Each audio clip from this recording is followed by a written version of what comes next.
Those drums sound fire now, don't they? Wait for it.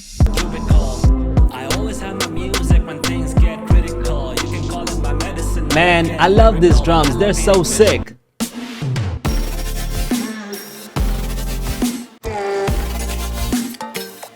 Hello fellow musicians, this is VXT and welcome back to another video. Now getting your drums mixed well is paramount for most hip hop and R&B music. So today I'm gonna walk you through a song that I recently mixed called Lie that goes through 3 different sections. First being the future retro 80s style drums that a lot of artists like The Weeknd and Dua Lipa are bringing back. Then for the third rap verse, I go more into hip hop and trap drums, and the hooks have sparsely distributed drums with toms something like Noah 40 Shabib. Now don't get me wrong, this is not a how-to video of this is how you should be mixing your drums. This is more like these are the techniques that I used for this particular song when I was trying to achieve a particular result. And hopefully you can learn something out of it and have these tricks in your bag as a mixing engineer. So without any further ado, let's just jump right into it. So the first thing that I did here is I went ahead and assigned each single drum to its mixer channel. Then I've gain staged them using the mixer knobs, and this is what we started with.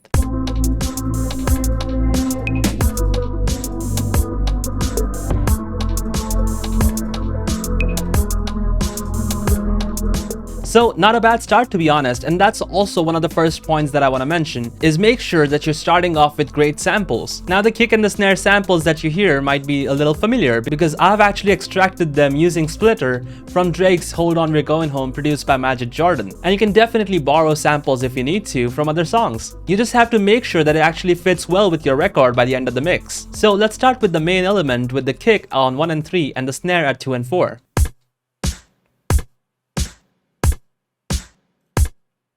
So the first thing I have here on my kick channel is a multiband compressor, which is basically acting like an expander, boosting the fundamental of my kick at around 120 Hz or so. Now the slope on the low crossover is a lot steeper compared to my high crossover because I wanted an asymmetrical shape on my gain. I have the attack set to fast and the release set to medium with a ratio of around 4:1. Also, if you're compressing or expanding any of your signal, make sure that you gain compensate it so you can actually hear the tonal difference and not be fooled by loudness. So let's listen to the kick with and without the compressor.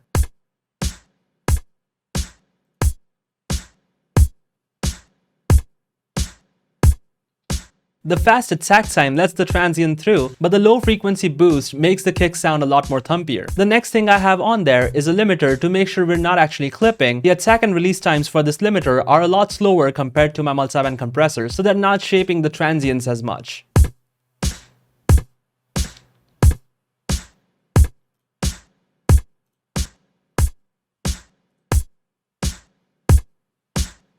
Moving on to the snare, I have a Q3 doing some dynamic EQ with a boost of around 6 dB at 250 Hz where the body of the snare is, and also at around 7.5K to increase the clickiness.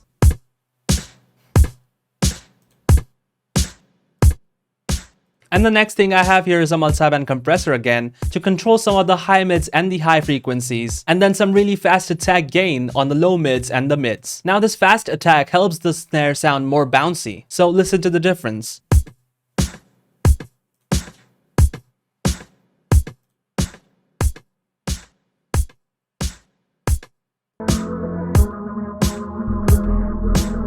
And I also have an instance of an LFO tool to do some volume automation, giving us the sidechain ducking effect on the bass because the kick and the snare are basically fighting for the same frequency spaces at that time. Moving on to the other elements, the only plugin I have on my closed hi-hats is an instance of Saturn doing some tape saturation with a boost of around 3 to 4 dB in the mid frequencies at around 1000 Hz or so. And then I also have some modulation to add a bit of movement. So here's how it sounds like.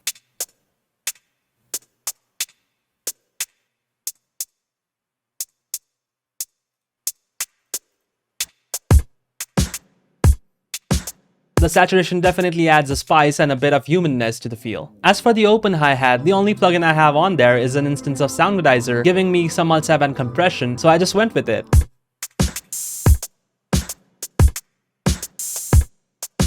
Now you'll probably see this on multiple elements. I have a low shelving filter on my hi-hats and perks to make sure there is no frequencies below 250 Hz crowding up the mix. Now onto the perk sound, I have an instance of Volcano doing some high pass filtering with a notch filter which is modulated by an envelope follower that also changes with an LFO to give it some movement. So here's how it sounds like with all these elements added in now.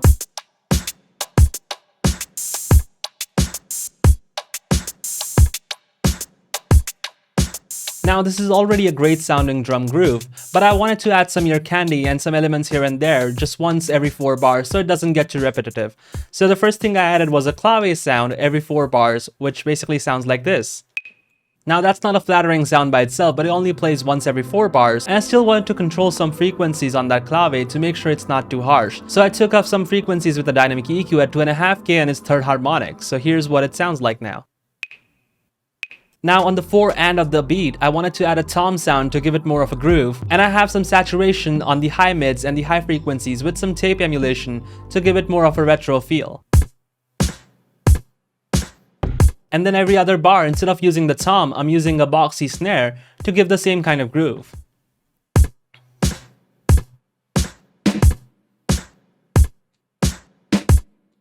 Now, as for the EQ on the snare, I'm boosting the body with its fundamental at around 200Hz and taking off some of the high end because it's actually hitting alongside the open hi-hat at the same time. Another piece of ear candy, which is just this high tom that basically sounds like a beep, which I've already stretched and made sure that it's in the key of my song, followed by an EQ just to take off all the low frequencies that it doesn't even need. Now the keen-eyed among you might have actually seen that I have a reverb send channel. This is basically just an instance of Pro R with a reverb time of around 2 seconds and the brightness turned all the way down. And also for the wet reverb signal, I'm taking off the low end below 200Hz and some high end about 10K. And if you see at each of my drums, I'm sending different amounts of signal from each channel to the reverb send. Now for some variation, during the second half of the verse, I have this hat loop and I'm sending that hat loop through a panomatic, which is basically just an LFO that controls your panning.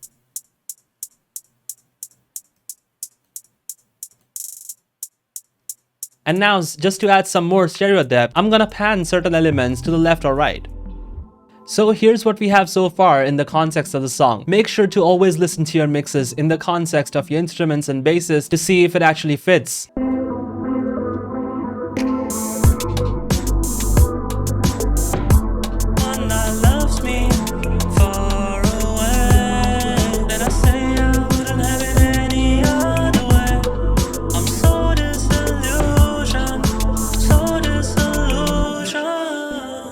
Now this is already a decent mix, but I still wanted to add a little bit of glue compression and do some bus processing. So I routed all of my samples to this bus channel called Drums 1, where I have an instance of some multiband compression that's acting like an expander below 600Hz. Again, I'm going with fast attack and fast release times, so we're only going to be peaking and going back to 0 without changing the tonality of our kick and snare, but we are ducking 20 decibels in volume below 600Hz when we're not actually playing anything loud.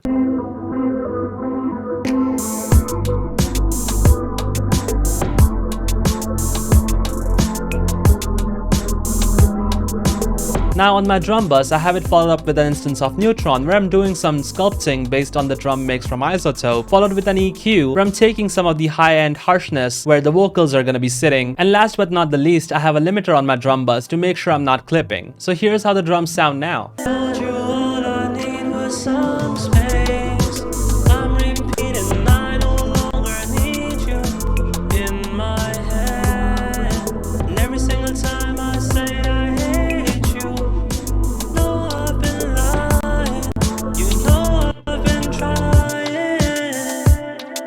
So you can definitely hear the difference now, especially with the context of the song, and with this compression on the drum bus, it definitely glues all of these elements together. Now moving on to the second hook.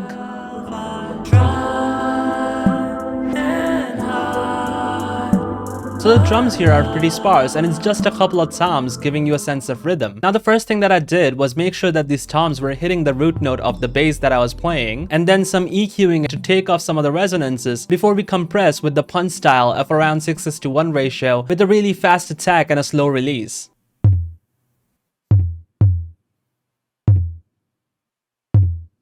And then for the tom at the 2 and 4, I have pretty similar settings that I had for the snare before, boosting some of the low mids and the mid frequencies, and controlling some of the presence and the highs to give it more of a darker feel.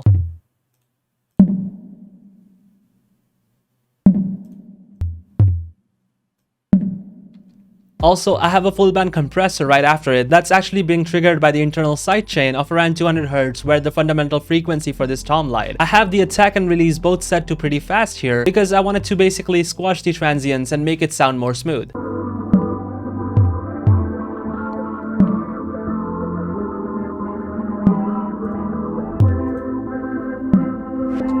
Another thing that I have running on here is some reversed effects with some doubler taking off the center and only playing the side frequencies with different delays, giving us the hash effect and making it sound wide.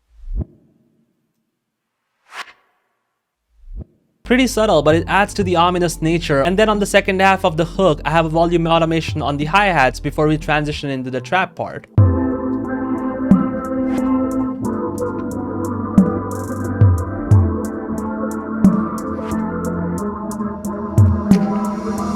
Alright, let's get to the drums for the hip hop section now. Let's start off with the kick here. I just added a gate on the kick as the first thing to make sure we're not actually playing the kick longer than we need to. You could actually do this in the sample itself by changing the length and shortening it. That's followed up with some dynamic EQ where I'm boosting the fundamental and then some high end to make it more clicky. And then that's followed up with some limiting because I wanted to add some distortion to this kick. Now, since this kick is occupying frequencies around 50 Hz or so, exactly where our Reese bass was sitting, I sidechained the bass using this kick so it actually ducks down in volume when the kick plays. Now, these hats that I got from a sample pack are already pretty nice. The only thing that I want to do with an EQ is to take off some of the harshness at around 3K, and since my kick already has a lot of clickiness, I've sidechained the hats to the kick signal as well.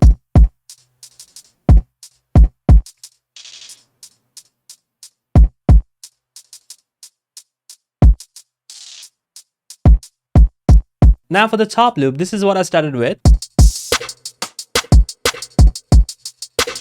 But since I already had a hi-hat track, I just wanted to extract the snares out of it. You can pretty easily do this with a gate, so I set the threshold in such a way that only my snares would pass through, except I added a little bit of hold and some release to make sure some of the hi-hats do actually pass through as leakage. So this is what we get after the gate.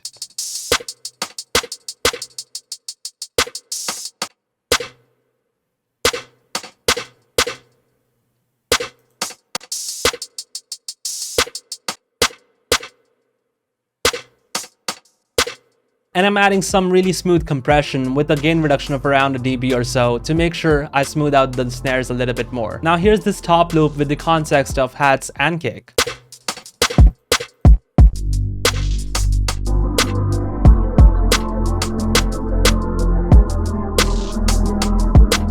So I sent all these channels to a new bus, and I have some glue compression which is actually triggered by the kick at around 50 Hz or so.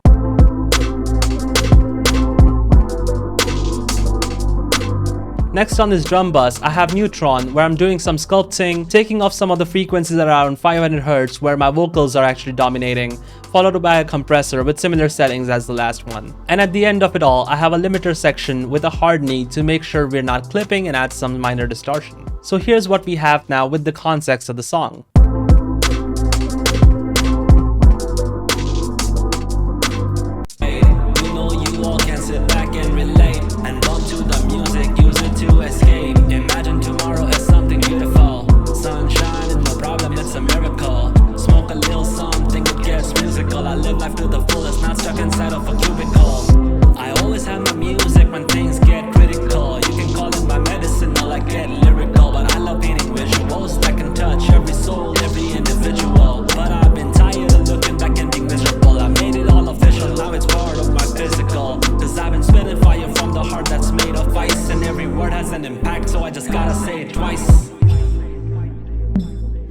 Wow, that was a great experience walking through one of my projects, at least for me. I tried to cram as much information as I could in this video, and a lot of mixing is basically just going back and forth with every element in your song to make sure that they actually fit well with each other. I really hope that you learned something from this video. If I was unclear about something or if I missed something completely, let me know down in the comments below. And if you found any of this content useful, do leave a like on this video and don't forget to subscribe. Also, keep making great music and have a nice day.